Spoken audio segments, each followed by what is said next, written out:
Maya-maya lang, ayan na nga. Tignan na nga natin kung anong nangyari. Ayun, napinturahan na nga pala ng itim, guys. Hindi ko na nakita dahil nagpahinga ako dun sa loob. Sila yung gumagawa pero ako'y napagod. Ako'y nagpahinga. Ayun nga pala, nagkasya na yung aircon natin. Mali nga pala yung nabili ko dito, guys. U-shape to, pang bintana to. Pero ayos lang, nagawan naman ng paraan. Maghahalo na naman sila ng simento. Grabe, satisfying talaga panoorin to. What is up, guys? Another day, another gastos. Mukhang buhat si Dawiwi. At ito na nga, silipin natin yung pinapagawa natin. Ayan. O nga pala, guys, sa airmat ko nga pala yan. Sa kanyang gastos yan, hindi sa akin, ha. Pero tayo rin makikinabang dyan, tsaka pag may mga bisita tayo. Kasi gagawin nga palang CR yan. Ayan si Bayo. Sige, Bay, buhos mo na yan, Bay. Naghahalo nga pala sila ngayon ng semento. Kaya medyo maalikabok talaga yung buong bahay. Kailangan mag-general cleaning pag natapos na to. At ito rin pala, dumating na yung in-order natin na aircon. Midea nga pala yung kinuha ko, guys, kasi ewan ko ba bakit ito 1.5 HP to para ramdam yung lamig doon sa kwarto natin kahit medyo maliit lang at hindi siya hirap na hirap palamigin at para mas tipid sa kuryente pag ganun. Correct me if I'm wrong na lang. At ayun na nga, sinimulan na ni Boss Johnny. Sige, boss, buhos mo na yan dyan, boss. Kaya nga pala may hukay dyan, guys, kasi yan yung parang poso negro nung CR. Dyan iimbak yung mga dumi or ihi. Hindi kasi pwede irekta sa kanal dahil bawal daw yun. Yan, nilalagyan niya ng semento tapos ihilera niya dyan yung hollow blocks. Sige, bye, galing mo, bay. Ayun, ganyan mangyari dyan, diba? Ihileran yan hanggang sa makabuo siya ng pader hanggang sa pinakatuktok, diba? Satisfying. Yan nga pala, guys, nilagyan na ng bakal syempre para matibay. Mamaya masandalan mo biglang bumagsak, diba? Yan, sige, Boss Johnny, siksik mo na dyan, boss. Hindi ko alam kung ano meron. Tontuwa talaga ako pag nakakita ako ng ganito, yung semento na may hinahalo. Punta naman tayo sa labas, guys. Ayan, nakabit na nga pala yung grills sa bintana para syempre hindi tayo pasukin ng magnanakaw. Kita nyo ba yung buhangin na yan? Lahat yan pumapasok sa bahay kaya talaga namang napakaalikabok. Maya-maya lang, ayan na, talatag na yung mga hollow blocks. Dalawang butas nga daw pala yan. Yung isa para sa ihi, yung isa para naman sa pasintabi sa mga kumakain. Sa etchas. Di ko alam kung anong explanation dyan, guys. Tulungan nyo nga ako sa comment section. Mag-comment kayo dyan. Tapos, guys, ito nga pala yung magiging patungan ng aircon. Kasi ipapakabit ko na siya, guys, para sooner or later, magagamit na natin yung kwarto. At doon na tayo magla-live. At doon na tayo gagawa ng mga unboxing video or review ng mga papadala sa atin ng mga items. O kaya, pang live sa TikTok. Basta, lahat ng pwedeng gawin online, gagawin na natin dito sa kwarto na to. At sa mga tropa dyan na nag-a-affiliate sa TikTok, pwede natin gamitin tong kwarto na to. PM lang kayo sa akin, okay? Papapinturahan nga pala natin to ng kulay itim mamaya para syempre medyo aesthetic. At ayun, maya-maya lang, diba? Ayan, guys, so nakabit na siya. Kung napapansin nyo, medyo nakapahiga siya dahil kailangan yan, ganyan yung angulo para yung tubig sa aircon hindi may ipon at tutuloy yung tubig palabas. Ayan na nga pala itsura niya, guys. Grabe, excited na talaga ako. Malapit na matapos to. Ayan na nga, papalitadaan na para syempre smooth yung pader nung posong negro. Posong negro ba tawag dito, guys? Sorry, comment nga kayo sa baba. Wala kasi akong alam talaga dito sa mga ganito. At yan, ikakabit na natin yung aircon. Ingat lang, kuya, kasi brand yan. Ayan, ikakabit na. At alam ko medyo nagka-problema pa dito dahil hindi tama yung sukat. Kaya ang gagawin ni kuya, iga-grinder niya yan para magkasya yung aircon. Maya-maya lang, ayan na nga. Tignan na nga natin kung anong nangyari. Ayun, napinturahan na nga pala ng itim, guys. Hindi ko na nakita dahil nagpahinga ako dun sa loob. Sila yung gumagawa pero ako'y napagod. Ako'y nagpahinga. Ayun nga pala, nagkasya na yung aircon natin. Mali nga pala yung nabili ko dito, guys. U-shape to, pang bintana to. Pero ayos lang, nagawan naman ng paraan. At ayan, nagkasya na siya. Nakabit na nga pala yung aircon natin, guys. Ayan na siya. Okay. Hindi pa natin natetesting kung gaano kalamig tong aircon na to. Kung kaya niya bang palamigin yung kwarto ng todo. Tara, guys, pakita ko sa inyo ulit yung loob ng studio natin. Bagang! Diba, guys? Malapit na talaga. Salamat talaga sa mga bumili ng pabango natin. Kung di dahil doon, di tayo makakaipon. Salamat na rin ako sa mga sumuporta dito at nagpahiram ng pera para mapagawa na natin to. Grabe, solid talaga. Tingnan nyo talaga, sa lapag may problema talaga. Lakas makasira ng aesthetic. Aesthetic na sana kaso tingnan nyo, may problema sa saig. Naalala ko na naman yung seller sa Shopee. Kaya mo na nga. Diyan ko na lang pinalagay sa may gilid yung hindi pantay na kulay. Kasi lalagyan din naman yan ng lamesa para hindi na mahalata masyado. Ayan, kinikinis na ni kuya tapos lalagyan ulit ng emulsion yan para makinis yung pader. Grabe, ang bilis talaga kuminis si Boss Johnny, Ganyan na kagad yung itsura niya, guys. Kanina, malalim pa yan. Guys, comment nga kayo sa baba kung anong tawag sa ginagawa ni Kuya Johnny. Comment na rin kayo, guys, kung ano bang magandang kulay pag pininturahan na to. Tinaasan na namin yan kasi gaya ng mga naunang vlog, sinabi ko na doon na magtataas ng kalsada sa labas. So, kailangan din natin mag-advance ng pagpapataas. At ito, guys, maya-maya lang ganito na itsura niya. Grabe, ang bilis talaga. At ready na rin yung mga nakaabang na tubo para doon sa kubeta. At saka doon sa singawan, nung mga alam nyo na, para hindi bumaho. No, maghahalo na naman sila ng simento. Grabe, satisfying talagang panoorin to. Shoutout nga pala dito sa kakasama natin, si Boss Rain. Ayun guys, lilinisin ko na yung pader at i-check ko maigi to kung satisfied na ba talaga ako sa kinis niya. Pero parang may problema pa din guys. Parang hindi ako satisfied sa kinis niya, kaya abangan nyo na lang sa next vlog kung ano yung gagawin natin para masatisfy tayo. Kinabukasan guys, ito nga pala yung naging tsura na. Ayun oh, grabe, may pader na agad pag gising ko. Tapos, meron na rin siyang mga hagdan. Grabe, ang bilis talaga. Malit lang nga pala yung CR dito. Parang pwede lang magpupo at magwiwi. Pwede na rin maligo, kaya lang di na natin lalagyan ng shower yan.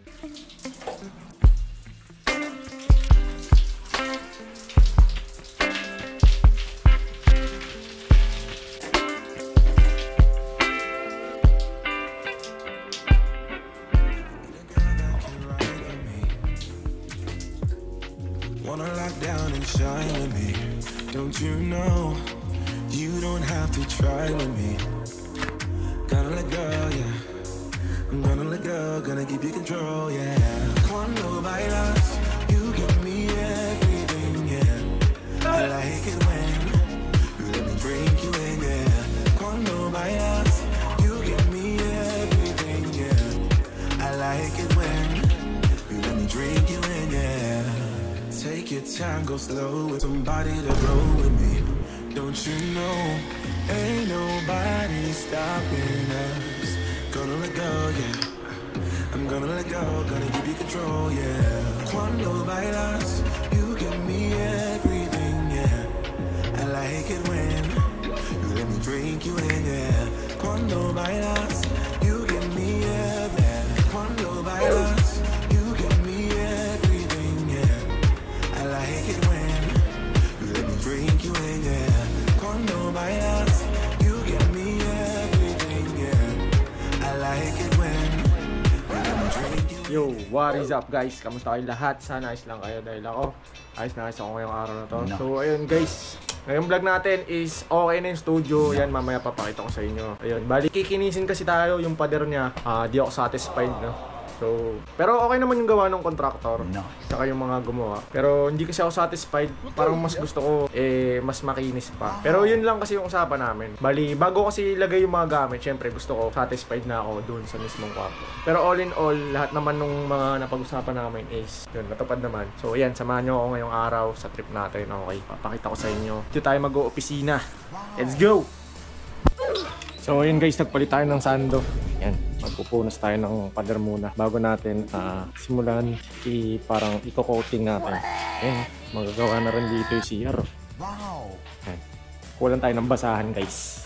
Para syempre, bago natin lagyan ng emulsion, ayun o, meron kasi ito, makinis na. Bago natin lagyan ng emulsion, syempre, may mga alikabok yan. So, para swabe yung, niya, yung dikit niya. Tara, tayo ng basahan. Saan tayo magsimula? Dito. Itong bandang taas, okay na yan eh. So may baba lang. Ito, medyo may kabot. Tara.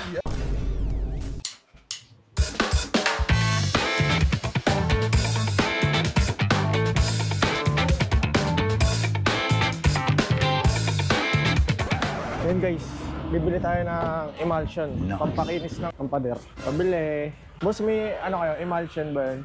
Dalawa boss. Ayun yan guys. Pang pakinis ng pader kasi hindi ako satisfied dun sa kinis ng pader na yung guys. 195 isa. Boysen baka naman Okay, boss. Tara, okay na tayo guys. Yung guys, tapos ito gagawin CR yan. Maliit lang CR. So yun, pakita ko lang ulit sa inyo to. Anong gagawin natin dito? Yan. May mga part kasi dito guys na hindi makinis. Ewan ko, syempre hindi nyo makikita sa video. Ayun o, ito medyo magaspang. Kung kukumpara mo doon sa mga, ito dito, kagaya na, ayun o, makikita nyo naman yung shine. Dito, parang matte na matte. So, lilinisin lang natin yan. Tara, simulan na natin. Matagal-tagal pa to. Ayan guys. Hindi ko alam kung puro to o pero ipupuro na lang natin kasi hindi ko alam yung timpla. Bahala na. Comment kayo sa baba kung tama ba itong gagawin ko. Salin natin dito guys. Dito natin makikita ang katangahan ko. Tara, let's go.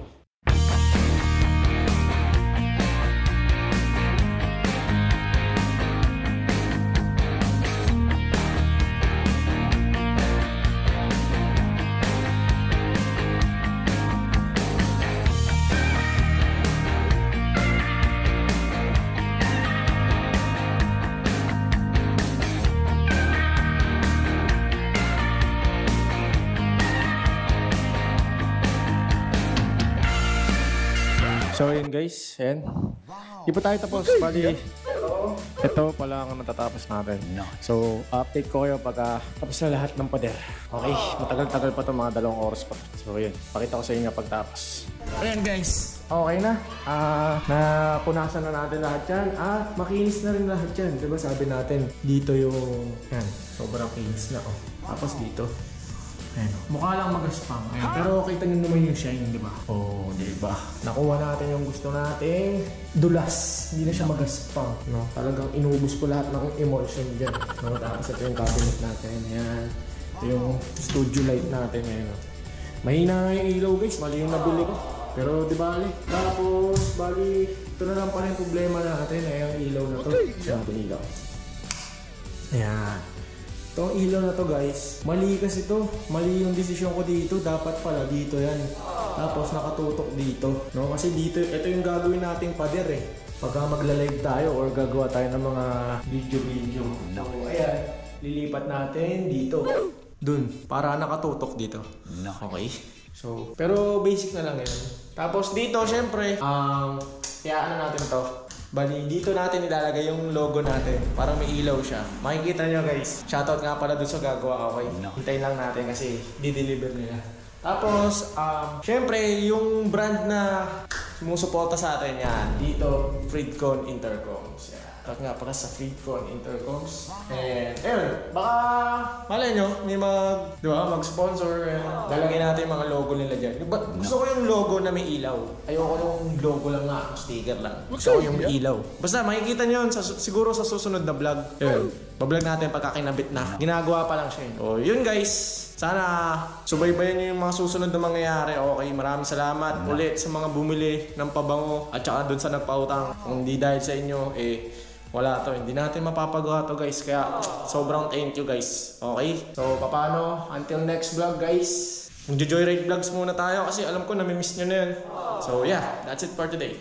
Peace!